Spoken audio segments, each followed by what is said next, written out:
जय हिंद प्यारे साथियों, स्वागत है आप सभी का आपके अपने यूट्यूब चैनल अमन स्टडी पॉइंट में।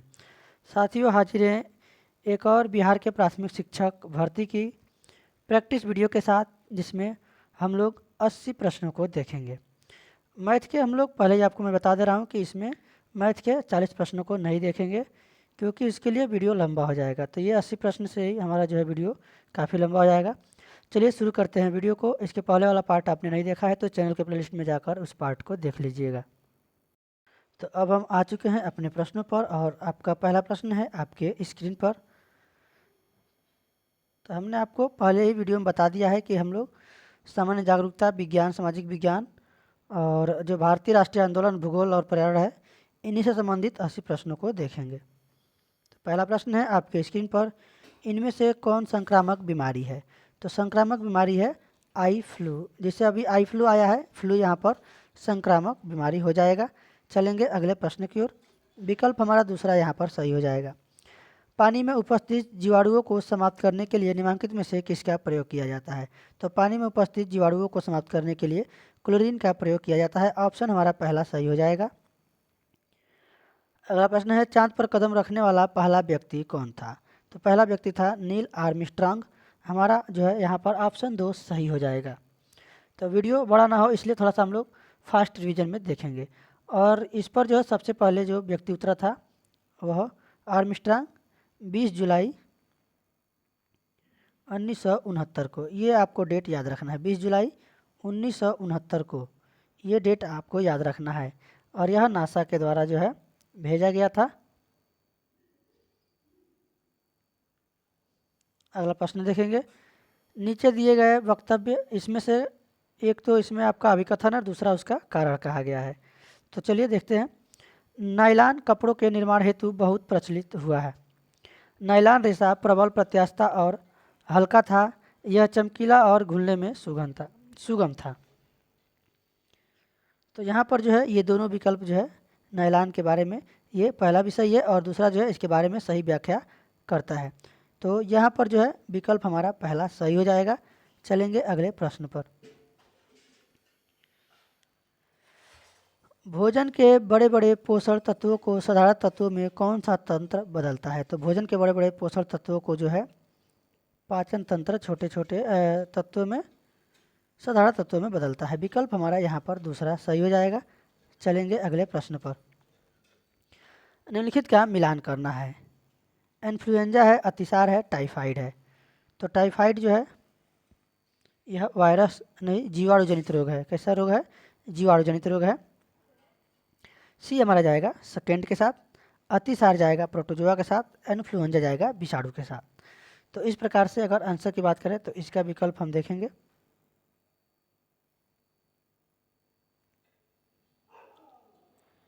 यहाँ पर इसका ऑप्शन दिया गया है। तो देखेंगे यहाँ पर पहले का तीसरे के साथ, दूसरे बी का दूसरे के साथ, पहले के साथ और सी का सेकेंड के साथ। तो इस प्रकार से हमारा आंसर हो जाएगा। पहला विकल्प हमारा यहाँ पर सही हो जाएगा। चलेंगे अगले प्रश्न पर। एक बार इसको दोबारा देख लेंगे।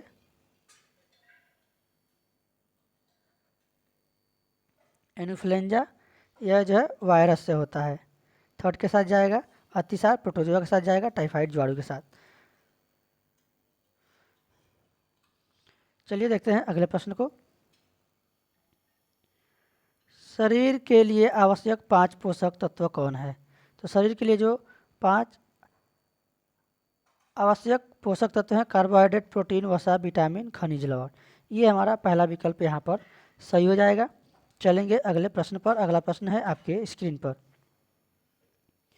48 नंबर प्रश्न है, देखेंगे। यहाँ पर कथन दिया गया है। नीचे दो दिए गए कथन है, दिए गए विकल्पों का सही जो है सही उत्तर का चयन करना है विकल्पों के आधार पर। मिट्टी फसल को खनिज पदार्थ प्रदान करती है। मिट्टी में मौजूद पोषक तत्व पौधों की शुरुआती वृद्धि के लिए आवश्यक है। तो यहाँ पर आप देखेंगे जो पहला कथन है ये तो सही है, पहला कथन जो है सही है, परंतु यह जो है इसकी सही व्याख्या नहीं करता है। तो यहाँ पर अगर हम आंसर की बात करें, कथन 1 सही है परंतु कथन 2 क्या है, यह गलत है। ये कर रहा है केवल शुरुआती वृद्धि के लिए, शुरुआती वृद्धि के लिए पौधा जब तक जीवित रहता है वह जो है उस मिट्टी पे ही आश्रित होता है, मिट्टी से ही अपना भोजन बनाता है। इसलिए यहाँ पर जो है सेकेंड हमारा सही नहीं होगा, गलत हो जाएगा। इसलिए राइट आंसर हमारा थर्ड के साथ जाएगा। अगला प्रश्न है गिलहरी और चूहे कहलाते हैं, तो गिलहरी और चूहे कहलाते हैं कृंतक। विकल्प यहाँ पर कृंतक के साथ जाएगा आंसर, थर्ड सही हो जाएगा। हमारी आँख के किस भाग पर वस्तु का प्रतिबिंब बनता है, तो रेटिना पर वस्तु का प्रतिबिंब बनता है और उल्टा बनता है। विकल्प हमारा यहाँ पर थर्ड वाला सही हो जाएगा। अगला प्रश्न है शॉर्ट सर्किट अथवा बिजली से लगी आग को बुझाया जा सकता है, तो आपको जहाँ भी पानी दिख रहा है ये नहीं होगा, पानी से नहीं बुझाना है, उसमें करंट लग जाएगा। मिट्टी और बालू, पहला विकल्प हमारा यहाँ पर सही हो जाएगा। अगर किसी व्यक्ति का हाथ जंग लगे लोहे के टुकड़े से कट जाए तो उसे क्या करना चाहिए, तो आप लोग देखते हैं जब भी हाथ कटता है तो आप क्या करते हैं, पानी से हाथ को नहीं धोना चाहिए, निवारक सुई नहीं, वहाँ पर टिटनेस की सुई लगवाई जाती है। विकल्प हमारा यहाँ पर थर्ड वाला सही हो जाएगा। चलेंगे अगले प्रश्न पर। निम्नलिखित में से कौन सा कथन सत्य है, आलू एक रूपांतरित जड़ है, तो हमने आपको पिछले वाले प्रैक्टिस सेट में कराया था आलू जो है यह एक रूपांतरित तना है। विकल्प दो सही हो जाएगा। अगर मूली और गाजर पूछा जाए तो मूली गाजर क्या है, यह जड़ है, मूली और गाजर क्या है, जड़ है। लहसुन अगर पूछा जाए तो लहसुन भी आप लगाएंगे, यह जो है रूपांतरित तना है। बरसात में लगाई जाने वाली फसल क्या कहलाती है, तो बरसात में लगाई जाने वाली फसल खरीफ की फसल कहलाती है। ठंडी में लगाई जाने वाली रबी की फसल, और जायद की जो फसल होती है यह जो है 2 से 3 महीने की होती है, ग्रीष्म ऋतु में लगाई जाती है। संचार का सबसे तेज माध्यम कौन सा है, संचार का सबसे तेज माध्यम है इंटरनेट। विकल्प हमारा यहाँ पर दूसरा सही हो जाएगा। बिल्कुल फास्ट तरीके से हम लोग प्रश्नों को करेंगे। भारत का राष्ट्रगान किसने लिखा है, तो भारत का राष्ट्रगान लिखा है, राष्ट्रगान पूछा जाए रविंद्रनाथ टैगोर, राष्ट्रगीत पूछा जाए तो बंकिम चंद्र चटर्जी ने। इसको आप लोग याद रखेंगे। विवेकानंद बताएंगे रामकृष्ण परमहंस की स्थापना किए थे, कमेंट बॉक्स में बताएंगे। अगला प्रश्न है हिमालय पर्वतारोहण संस्थान किस वर्ष स्थापित किया गया था, तो हिमालय पर्वतारोहण संस्थान जो है यह आपका 1954 में इसकी स्थापना की गई थी। विकल्प हमारा यहाँ पर दो सही हो जाएगा। चलेंगे अगले प्रश्न की ओर। अगला प्रश्न है आपके स्क्रीन पर। बछेंद्री पाल भारत की पहली महिला और संसार की 5वीं ऐसी महिला बन गई जिन्होंने एवरेस्ट पर कदम रखा। वह भारत के किस राज्य से संबंधित है, तो यह जो है भारत के उत्तराखंड के, और उत्तराखंड में एक जगह है उत्तरकाशी से संबंधित है। विकल्प हमारा यहाँ पर सही, तीसरा नंबर विकल्प हमारा यहाँ पर सही हो जाएगा। चलेंगे अगले प्रश्न पर। अगला प्रश्न है नीचे दिए गए वक्तव्य को पढ़ना है, एक उसमें अभिकथन है, दूसरा उसका कारण दिया गया है। ज़्यादातर पक्षियों की आंखें स्थिर होती हैं और उनकी पुतली घूम नहीं सकती। ज़्यादातर पक्षी अपनी गर्दन बहुत अधिक हिलाते हैं, तो पक्षी तो अपना गर्दन हिलाते ही हैं और उनकी जो है आंखें होती है क्या होती है, स्थिर होती है, और पुतली उनकी घूम नहीं पाती है। तो यहाँ पर अगर हम आंसर की बात करें ए और आर दोनों सही है, और आर ए की सही व्याख्या, दोनों तो सही होंगे पर आर जो है उसकी सही से व्याख्या नहीं करेगा। यहाँ पर जो है हमारा राइट आंसर जो जाएगा वह चला जाएगा हमारा विकल्प दो के साथ। तो यहाँ पर विकल्प दो हमारा यहाँ पर देखने को मिलेगा। ए और आर दोनों क्या है सही है, परंतु आर ए की सही व्याख्या नहीं कर रहा है। चलेंगे अगले प्रश्न पर। अगला प्रश्न है नीचे दो कथन दिए गए हैं, थोड़ा सा हम लोग स्क्रीन को छोटा करेंगे। 60 नंबर प्रश्न हम लोग यहाँ पर देखेंगे, तो इसको पढ़ के उत्तर देना है। कारण और अभिकथन दिया गया है। पाठ पढ़ने से पहले बच्चों को ध्यान से चित्र देखने और समझने का मौका देना चाहिए, ये बात सही है। बच्चों को यदि पाठ पढ़ने से पहले चित्र देखने और समझने का मौका दिया जाए तो उनमें चित्र अवलोकन का कौशल विकसित होता है। पहली बात भी सही है, दूसरा कथन भी क्या है इसकी व्याख्या सही कर रहा है, यानी यहाँ पर जो हमारा विकल्प सही होगा पहला वाला सही हो जाएगा। चलेंगे अगले प्रश्न पर। अगला प्रश्न है आपके स्क्रीन पर, 61 नंबर प्रश्न को देखेंगे। इनमें से कौन सी गैसें ग्लोबल वार्मिंग को बढ़ावा देती हैं, तो ग्लोबल वार्मिंग को बढ़ावा देती है methane, carbon dioxide, nitrous oxide और जलवाष्प। तो यहाँ पर विकल्प हमारा चौथा सही हो जाएगा। कार्बन डाइऑक्साइड, जलवाष्प, मीथेन, नाइट्रस ऑक्साइड। चौथा विकल्प हमारा यहाँ पर सही होगा। बढ़ेंगे अगले प्रश्न की ओर।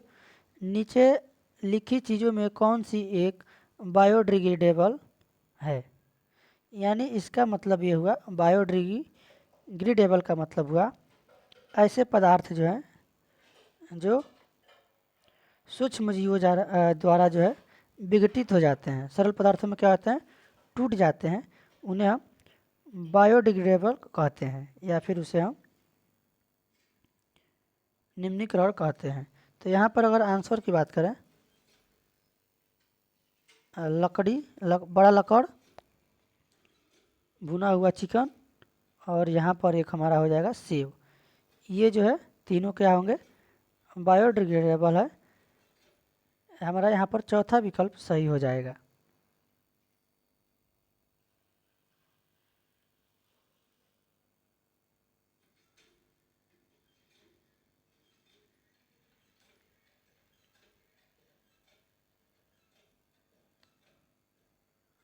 चलेंगे अगले प्रश्न पर।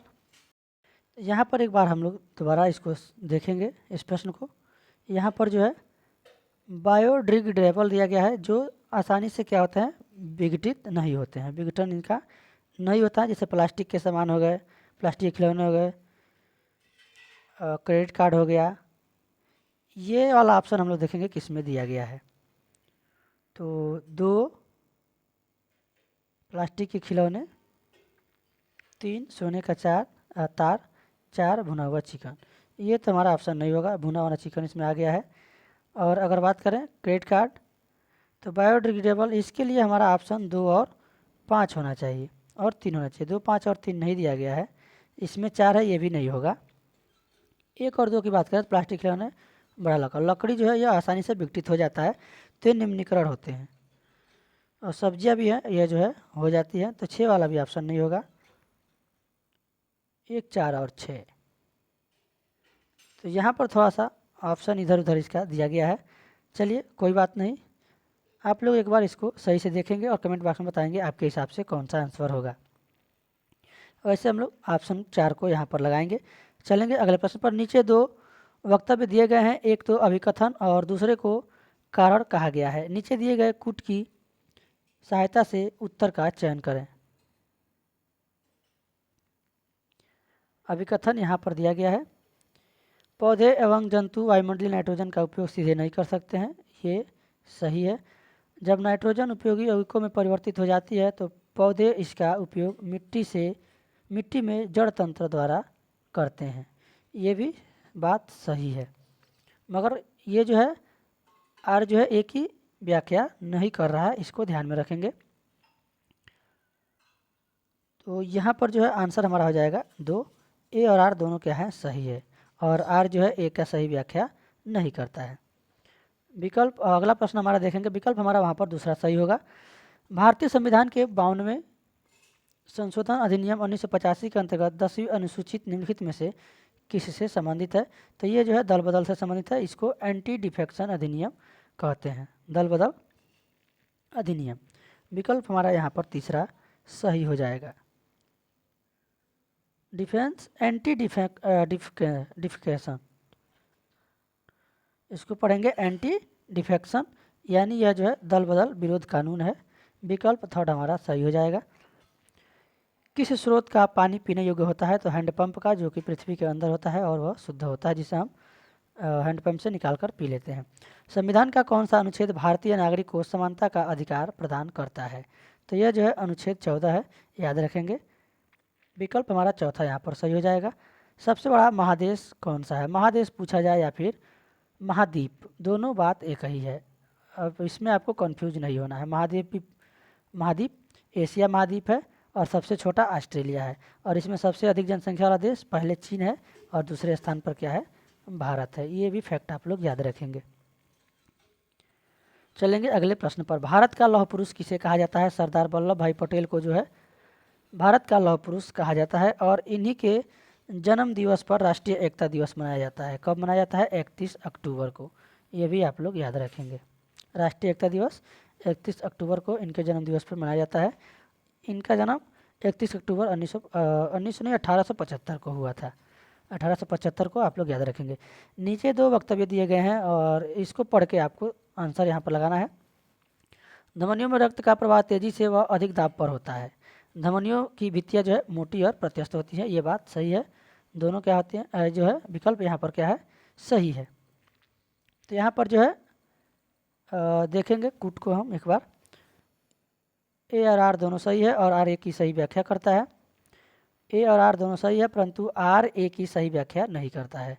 तो यहाँ पर हमारा विकल्प दूसरा वाला सही हो जाएगा। चलेंगे अगले प्रश्न पर।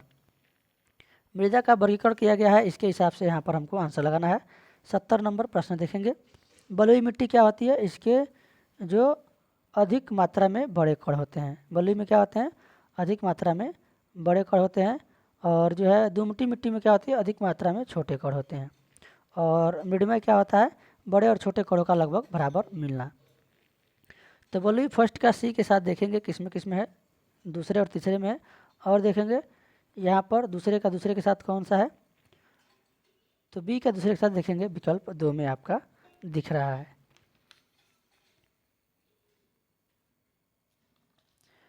तो यहाँ पर अगर हम बात करें, ये वाला ऑप्शन हमारा सही नहीं होगा, इसमें हमारा सही होगा थर्ड वाला। दूसरे का हमारा ए के सही जाएगा। इसमें अधिक कण में क्या होते हैं, छोटे में होते हैं। और दुमटी मट्टी में क्या होती है, ये हमारा जाएगा फर्स्ट के साथ। अधिक कण क्या होते हैं, छोटे होते हैं। यानी यहाँ पर हमारा थोड़ा सा एक बार देखेंगे इसको, बलुई मिट्टी जो है हमारा ये चला जाएगा अधिक मात्रा में बड़े कण, इसके कण बड़े बड़े होते हैं बलुई मिट्टी में। और उसके बाद से जो मृण्मय है, इसमें अधिक मात्रा में कण छोटे होते हैं।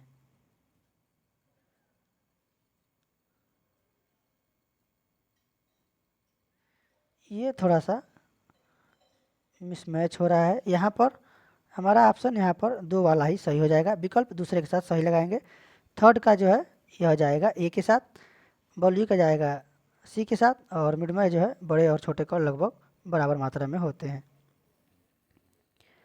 अगला प्रश्न है, भारत में संविधान के किस भाग को इसकी आत्मा माना जाता है।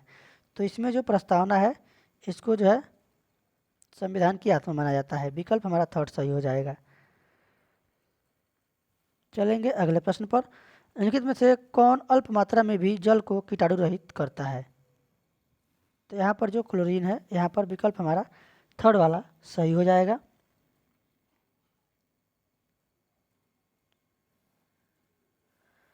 अगला प्रश्न, निम्नलिखित पदार्थों में से कौन सा विद्युत का चालक है।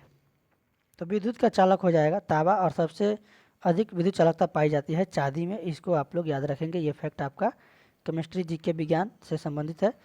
इनमें से कौन लंबाई मापन का साधन नहीं है। तो हम लंबाई हाथ से भी मापते हैं, आप भी मापते हैं, मीटर स्केल से, रस्सी से भी मापते हैं। पानी जो है यह नहीं है। विकल्प थर्ड यहाँ पर सही हो जाएगा। मूली क्या है, हमने पहले आए आपको बता दिया था। मूली एक क्या है, जड़ है। विकल्प हमारा यहाँ पर थर्ड सही होगा। अगला प्रश्न है, अगर आपके कपड़ों में आग पकड़ ले तो सुरक्षा की दृष्टि से आपको क्या सही नहीं है, क्या नहीं करना चाहिए। चारों तरफ दौड़ना शुरू नहीं करना चाहिए, लुढ़किए, फर्श पर लेट जाइए, आप जहाँ है वहीं रुक जाइए। ये तीनों सही है, इसलिए राइट हमारा आंसर जो जाएगा 4 के साथ। कौन सा सही नहीं है, प्रश्न में ये पूछा गया है। चलेंगे अगले प्रश्न की ओर। अगला प्रश्न है आपके स्क्रीन पर, कूट वाला प्रश्न है। स्क्रीन को थोड़ा सा छोटा करेंगे। 77 नंबर प्रश्न है, निम्नलिखित कथन ठंडे मरुस्थल जैसे ले के घरों के निर्माण से संबंधित है। कूट के पढ़ना है। यह घर पत्थरों के बनाए जाते हैं। इन घरों का भूतल ज़्यादातर जानवरों को रखने के काम आता है। और भूतल पर वायु संचालन के लिए खिड़कियों का निर्माण किया जाता है। ये आपका सीटेट से संबंधित रिलेटेड प्रश्न है, काफ़ी महत्वपूर्ण प्रश्न है और कूट वाला प्रश्न है। आंसर की यहाँ पर अगर हम बात करें तो लेह लद्दाख में ये दोनों कथन सही है। नीचे वाले में खिड़की नहीं रहती है, ऊपर वाले में खिड़की रहती है। और ठंडियों में जब ज़्यादा सर्दी पड़ती है तो नीचे वाले रूम में वो लोग चले आते हैं। विकल्प हमारा पहला सही हो जाएगा, जबकि थर्ड वाला सही नहीं है।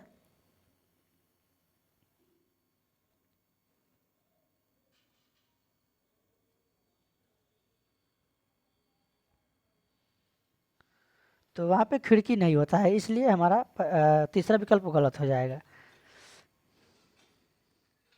और दो तल्ले मकान होते हैं, पहले मकान में खिड़की नहीं होती है, पहले मंजिल में। सासाराम किस जिला का मुख्यालय है?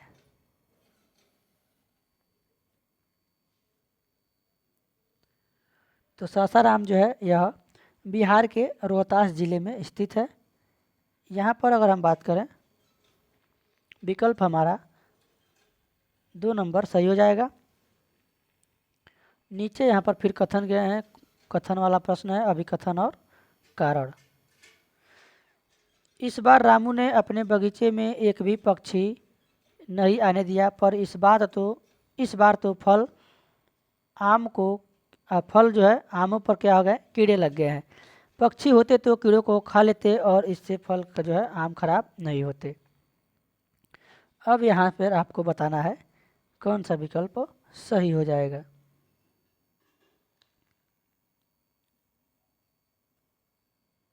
तो यहाँ पर जो है ए और आर दोनों सही है, परंतु आर ए की सही से व्याख्या नहीं करता है। हो सकता है पक्षी भी आम को खाते हैं, जैसे पैरट होता है, तोता। तो यहाँ पर विकल्प जो है यह सही व्याख्या नहीं करेगा। विकल्प हमारा 2 यहाँ पर सही होगा। चलेंगे अगले प्रश्न की ओर। महाकाव्य महाभारत का मूल नाम है। अब यहाँ पर महाभारत का मूल नाम पूछा गया है, इतिहास से आपका यह प्रश्न है। तो महाभारत का जो मूल नाम है जय संहिता, विकल्प हमारा दूसरा सही हो जाएगा। तो बाद में इसका नाम हुआ भारत संहिता। भारत संहिता के बाद से इसका नाम पड़ गया महाभारत, जो आप लोग टेलीविज़न पे बहुत देखते थे। हाँ, ऑरिगेमी क्या है? विकल्प है आपके स्क्रीन पर, थोड़ा सा और स्क्रीन को बड़ा कर लेंगे। तो यह जो है ऑरिगेमी क्या है, यह एक कागज़ को मोड़ने की कला है। विकल्प हमारा यहाँ पर पहला सही हो जाएगा। चलेंगे अगले प्रश्न की ओर।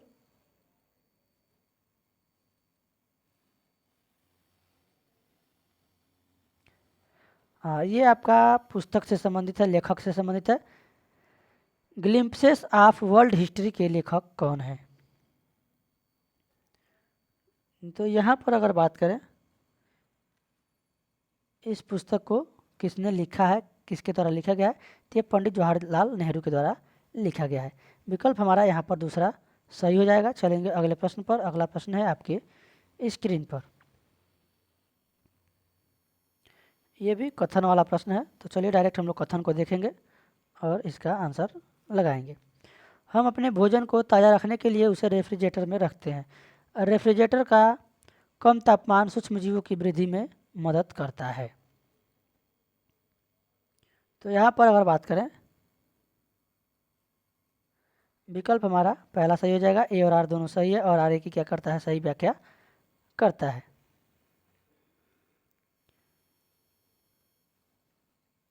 थाईपुसम त्यौहार निम्नलिखित में से किस धर्म में मनाया जाता है? थाईपुसम यह जो है एक हिंदू तमिल समुदाय का त्यौहार है यहाँ पर। तो विकल्प हमारा यहाँ पर थर्ड वाला सही हो जाएगा, क्योंकि यह हिंदू विकल्प थर्ड में दिया गया है। अगला प्रश्न है, भारत के राष्ट्रपति के रूप में सर्वाधिक लंबा कार्यकाल किसका था? तो भारत के राष्ट्रपति के रूप में जो है सबसे लंबा जो कार्यकाल था वह था डॉक्टर राजेंद्र प्रसाद का। विकल्प हमारा थर्ड हो जाएगा। और ये हमारे देश के प्रथम राष्ट्रपति भी थे, ये भी आपको याद रखना है। भारत के प्रथम राष्ट्रपति डॉक्टर राजेंद्र प्रसाद 1952 से 1957 में लगातार 2 बार निर्वाचित हुए थे।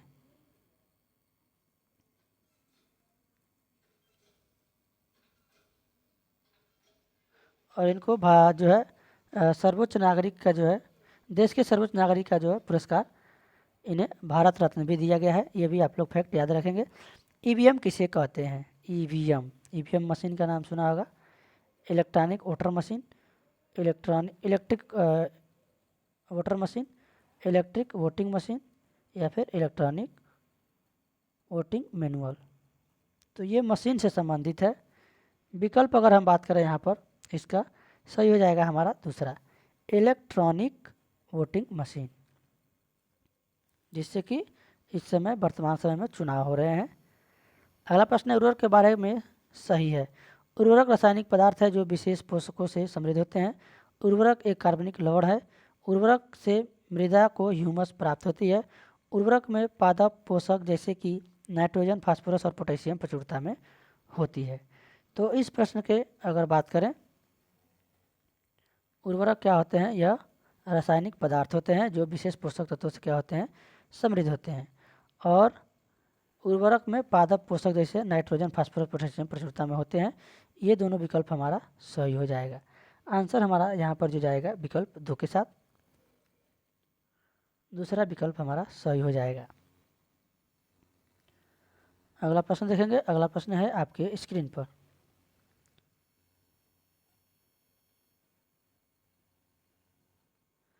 पौधे के विकास वृद्धि के लिए सबसे उपयुक्त मिट्टी कौन सी है? दोमट मिट्टी जो है यह पौधे के विकास के लिए सबसे उपयुक्त मिट्टी है। विकल्प हमारा यहाँ पर पहला सही हो जाएगा।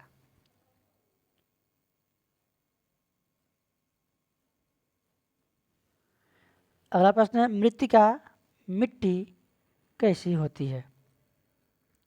तो जो मृत्तिका मिट्टी होती है यह जो है कम स्वातित होती है। विकल्प हमारा यहाँ पर दूसरा सही हो जाएगा। और जो रेतीली मिट्टी होती है उसमें जल धारण क्षमता के कारण भारी होता है। चिकनी मिट्टी क्या होता है? रेतीली मृदा की तुलना में जल धारण क्षमता इसमें अधिक होती है और क्या होती है? भारी होती है। तो यहाँ पर जो है ज़्यादा पानी रख सकती है, ये भी विकल्प सही है। ये वाला गलत है। तो यहाँ पर अगर बात करें, ये हल्की, ये गलत है। भारी होता है, कम स्वातित होगा और ज़्यादा रोक सकती है। बी और सी, यानी बी वाला, सी वाला ऑप्शन हमारा सही होगा, जो कि ऑप्शन 2 में दिया गया है। अगला प्रश्न देखेंगे। एक मांसाहारी जंतु जिसके शरीर पर धारियाँ होती हैं और अपने शिकार को पकड़ने के समय बहुत तेज़ी से भागता है, उसमें पाए जाने वाला संभावना है ध्रुवीय क्षेत्र में, मरुस्थल में, महासागर में या फिर उष्णकटिबंधीय वर्षा वन में। तो ये बात किया जा रहा है उष्णकटिबंधीय वर्षा वन। विकल्प हमारा यहाँ पर सही हो जाएगा। और वह जो एक बाघ की तरह होता है, जो जानवर होता है, चौथा यहाँ पर सही हो जाएगा विकल्प। अगला प्रश्न है नीचे 2 कथन दिए गए हैं, दिए हुए विकल्पों में से सही उत्तर का चयन करें। कथन पहला है सभी पादप स्वपोषी होते हैं, सभी पादप अपना भोजन स्वयं बनाते हैं। आंसर लगाएंगे फटाफट। कथन जो है यहाँ पर 1 और 2 दोनों गलत है। ऐसा कैसे होता था? सभी पौधे, हाँ कुछ पौधे जो है स्वपोषी नहीं होते हैं, जैसे नाइट्रोजन की जो कीटभक्षी पौधे होते हैं और जानवरों की जो है पे निर्भर होते हैं, कीटों पर, कीटों को क्या करते हैं? कीटों का भक्षण करते हैं। इसलिए पहला कथन सही नहीं होगा। सभी पादप अपना भोजन स्वयं बनाते हैं। और यहाँ पर अगर बात करें, कुछ पौधे हैं जो स्वपोषी नहीं होते हैं। तो यहाँ पर इसलिए हम दोनों को जो है क्या करेंगे? गलत करेंगे। विकल्प हमारा दूसरा यहाँ पर सही हो जाएगा। चलेंगे अगले प्रश्न पर। भारत के पहले उप प्रधानमंत्री कौन थे? तो भारत के पहले उप प्रधानमंत्री के यहाँ पर आंसर हमारा हो जाएगा सरदार वल्लभ भाई पटेल। यह जो है भारत के पहले उप प्रधानमंत्री थे और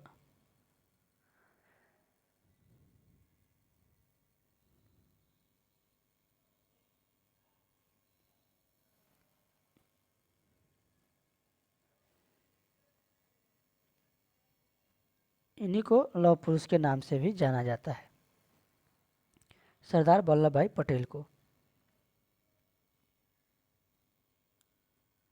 इन्हीं के जन्म दिवस पे हमने आपको बताया था राष्ट्रीय एकता दिवस मनाया जाता है। कब? 31 अक्टूबर को इनका जन्मदिन है, 1875 ईस्वी में। ये आप लोग याद रखेंगे। चलेंगे अगले प्रश्न पर। सौर परिवार में ग्रहों की संख्या कितनी है? पहले 9 थी, अब कितनी है? 8 है। 8 पे लगाएंगे। बुध, शुक्र, पृथ्वी, मंगल, बृहस्पति, शनि, अरुण, वरुण, ये है आपके ग्रह, याद रखेंगे। चलेंगे अगले प्रश्न पर। भारत गणतंत्र हुआ था यानी कब आज़ाद हुआ था, गणतंत्र कब हुआ था? तो 26 जनवरी 1950 को। आज़ाद कब हुआ था? 15 अगस्त 1947 को। थर्ड वाला ऑप्शन सही हो जाएगा। मानव शरीर में सबसे लंबी कोशिका है, सबसे लंबी कोशिका यहाँ पर आपको बताना है। राइट आंसर हमारा यहाँ पर जाएगा तंत्रिका कोशिकाएं। इसकी लंबाई होती है 3 फीट, इसको भी आप याद रखेंगे।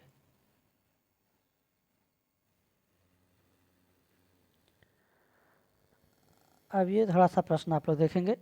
96 नंबर। मुख्तारपुर गांव में रहने वाली के घर में रंग बिरंगे धागों का ढेर लगा रहता है। उसके गांव पोचमपल्ली कस्बे के पास है।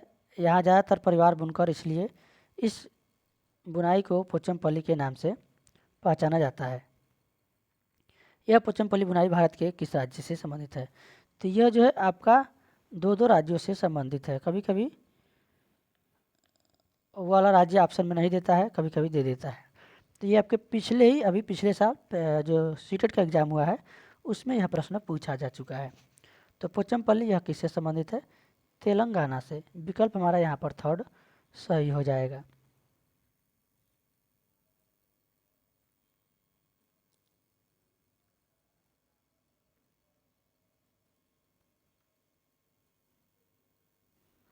चलेंगे अगले प्रश्न पर। चीन और भारत के बाद तीसरा सबसे बड़ा आबादी वाला देश कौन सा है? तो देखिए हम लोग अभी तक चीन को अभी हमने आपको बताया था। सबसे बड़ा महाद्वीप कौन सा है? चाहे महादेश एशिया, जिसमें चीन पहले स्थान पर है, भारत दूसरे स्थान पर है जनसंख्या में। जो तीसरे स्थान पर है संयुक्त राज्य अमेरिका हो जाएगा। ऑप्शन लगाएंगे विकल्प दूसरे।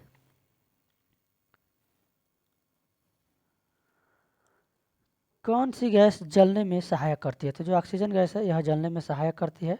थर्ड वाला विकल्प हमारा यहाँ पर सही हो जाएगा। और वायुमंडल में ऑक्सीजन की मात्रा कितनी है? 21%।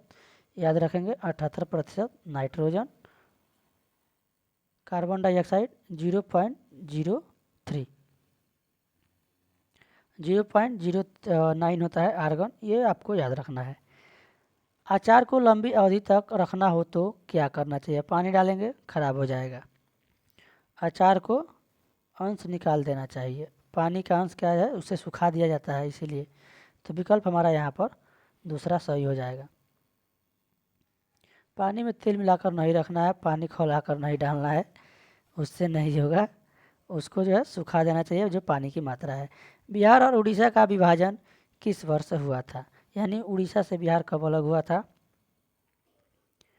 ये ऑप्शन हमारा जो जाएगा विकल्प 2 के साथ 1936 में। 1 अप्रैल 1936 को जो है बिहार और उड़ीसा का विभाजन हुआ था।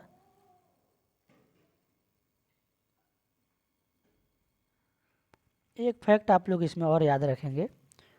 15 नवंबर 2000 को इससे एक और राज्य अलग हुआ था बिहार से, जो राज्य का नाम है झारखंड। तो ये भी प्रश्न बन सकता है, झारखंड बिहार से कब अलग हुआ था? 15 नवंबर 2000 ईस्वी को।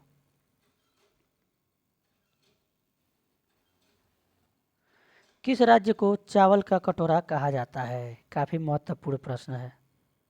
तो जो आंध्र प्रदेश है, आंध्र प्रदेश को भारत का चावल का कटोरा कहा जाता है।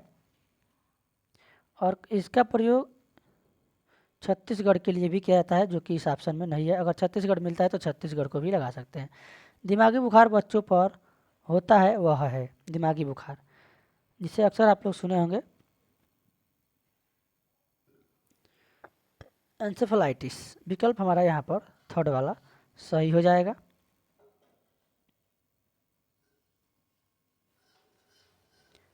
भारतीय नौसेना में सेना के कर्नल के बराबर कौन सा रैंक है?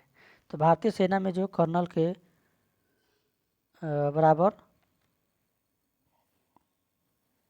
रैंक होता है वो होता है कप्तान का। विकल्प हमारा यहाँ पर 2 हो जाएगा। इसको ग्रुप कैप्टन या फिर कैप्टन कहते हैं। चलिए देखेंगे अगले प्रश्न को। निम्नलिखित में से कौन सी फसल नाइट्रोजन नियतन में सहायक होती है? तो जो फलियां मटर होती हैं, मटर यहाँ पर हमारा फोर्थ वाला सही हो जाएगा। चलेंगे अगले प्रश्न पर, और अगला प्रश्न है यहाँ पर आपके स्क्रीन पर।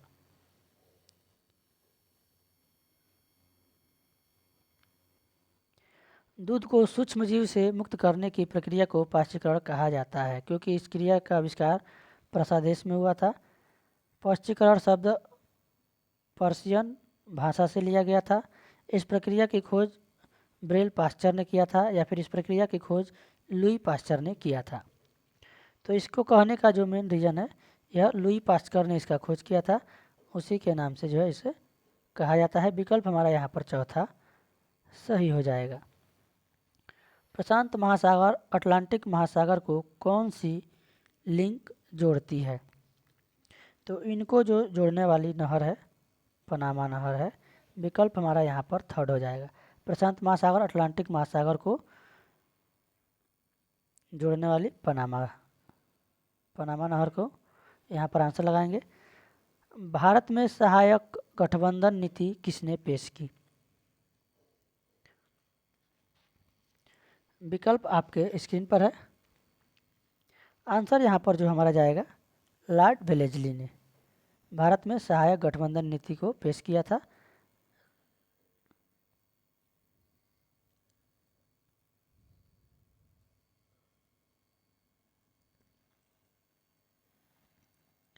चलेंगे अगले प्रश्न पर। नीचे दिए गए फिर से कथन वाला प्रश्न यहाँ पर आ चुका है,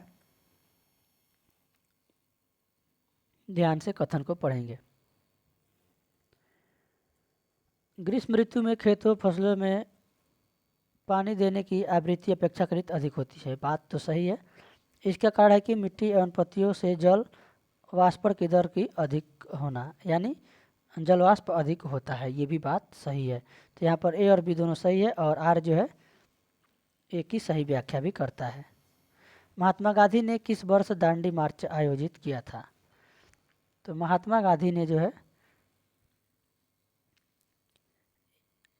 दांडी मार्च शुरू किया था मार्च अप्रैल 1930 में। कब? 1930 में। विकल्प हमारा यहाँ पर दूसरा सही हो जाएगा। बिहार में जल मंदिर कहाँ स्थित है? तो बिहार से संबंधित प्रश्न है, इसको आप लोग थोड़ा सा याद रखेंगे। जल मंदिर को पावापुरी से आप लोग संबंध करेंगे। विकल्प यहाँ पर दूसरा सही हो जाएगा। चलेंगे अगले प्रश्न पर। अगला प्रश्न है आपकी स्क्रीन पर। शीर्ष मुद्रा के बारे में निम्नलिखित में से कौन सा कथन सत्य है?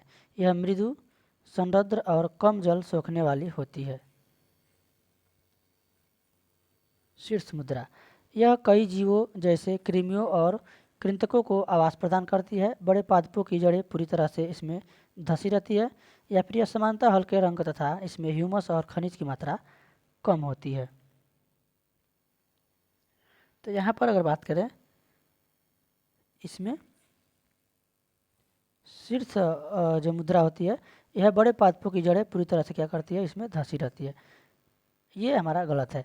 यह कई जीवों जैसे कृमियों और कृंतकों को आवास प्रदान करता है, यानी विकल्प हमारा दूसरा सही हो जाएगा। शीर्ष मुद्रा नहीं होना चाहिए, यहाँ पर मृदा है। थोड़ा सा हम जो है पढ़ने में यहाँ पर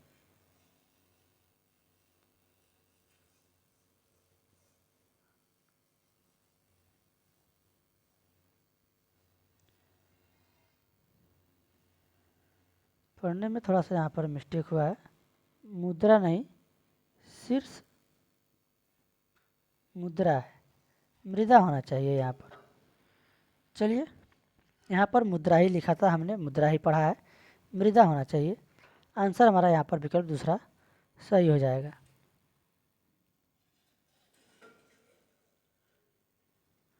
चलेंगे अगले प्रश्न की ओर। अगला प्रश्न है आपकी स्क्रीन पर।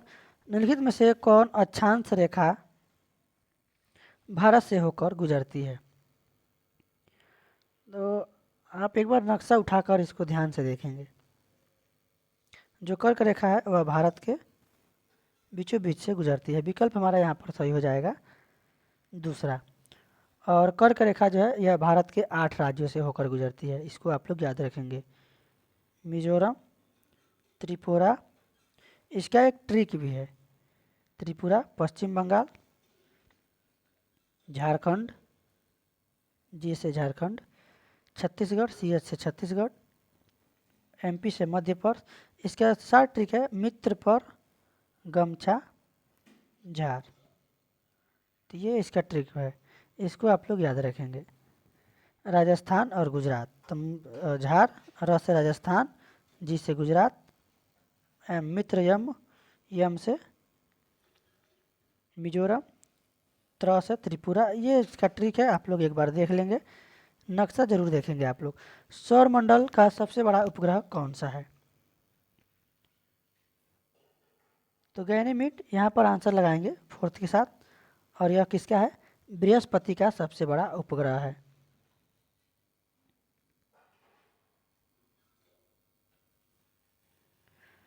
द्वीपों के लक्षद्वीप समूह की उत्पत्ति कैसे हुई? तो द्वीपों के जो लक्षद्वीप की जो उत्पत्ति हुई, मूंगा मूल से। विकल्प हमारा यहाँ पर थर्ड सही हो जाएगा। ब्रिटिश राज में भारत के पहले गवर्नर जनरल कौन थे? ब्रिटिश राज में भारत के पहले गवर्नर जनरल का नाम बताएंगे। लॉर्ड विलियम बेंटिक थे। इनका कार्यकाल था 1828 से 1835।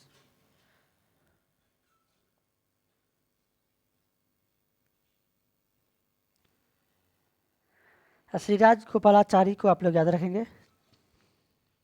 राजगोपालाचारी यह जो है भारत के अंतिम गवर्नर जनरल थे। यहाँ पर जो है कल्पना करें कि आप एक पर्वतारोहण यात्रा करने की योजना बना रहे हैं और आपको यात्रा के ज़मीन पर बिछाने के लिए और टेंट के लिए उपयुक्त पदार्थ कपड़ा का चुनाव करना है। आप निम्न में से किस सामग्री का चुनाव अपने टेंट के लिए करेंगे? मोटी कपास की सीट, मोटी ऊनी सीट, एक तह वाली सीट या फिर दो तह वाली प्लास्टिक सीट। तो इसमें जो है पर्वतारोहण जो है इसमें दो तह वाली सीट होनी चाहिए, यानी विकल्प है यहाँ पर हम चौथा लगाएंगे आंसर। सौरमंडल का सबसे गर्म ग्रह कौन सा है? सबसे गर्म ग्रह पूछा गया है। सबसे गर्म जो ग्रह है शुक्र हो जाएगा। बुध क्या है?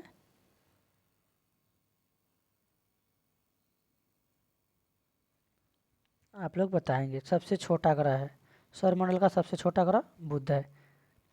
मंगल ग्रह को लाल ग्रह कहते हैं, यह भी आप लोग याद रखेंगे। आंसर हमारा विकल्प दूसरा यहाँ पर सही हो जाएगा। भारत का पहला जीवमंडल रिजर्व कौन सा है? तो भारत का जो पहला जीवमंडल रिजर्व है वह नीलगिरी जीवमंडल रिजर्व।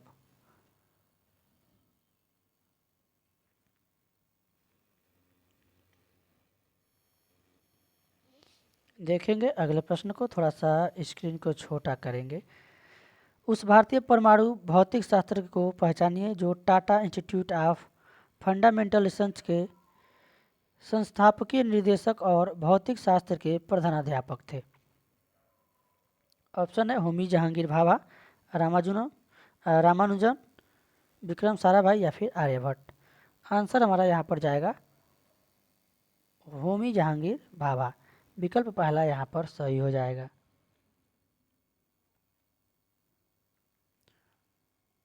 और अगर इसकी बात करें हम, Tata institute of fundamental research, इसकी स्थापना इन्होंने कब किया था? 1945 में।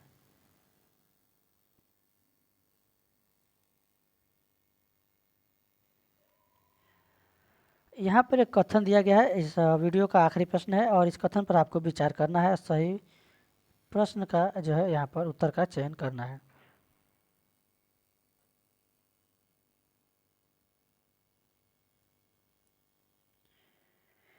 लिखित कथन पर विचार करें और दिए गए कूट में से कूट की सहायता से रिक्त स्थान की पूर्ति करें। यहाँ पर कूट छूट गया है, इसमें नहीं आया है। चलिए हम आपको कूट बता देंगे। मेरी एक बहन है, मेरी बहन नहीं सुन नहीं सकती। मेरी बहन पियानो बजा सकती है। मेरी बहन क्या है? इसमें आप क्या लगाएंगे आंसर? अजीब है, अनूठी है, निर्जन है या फिर मुझसे कमतर। यानी इसमें तुलना की बात नहीं करनी है। यहाँ पर तुलना की बात नहीं करनी है। ये वाला जो है पहले तो कथन गलत होगा।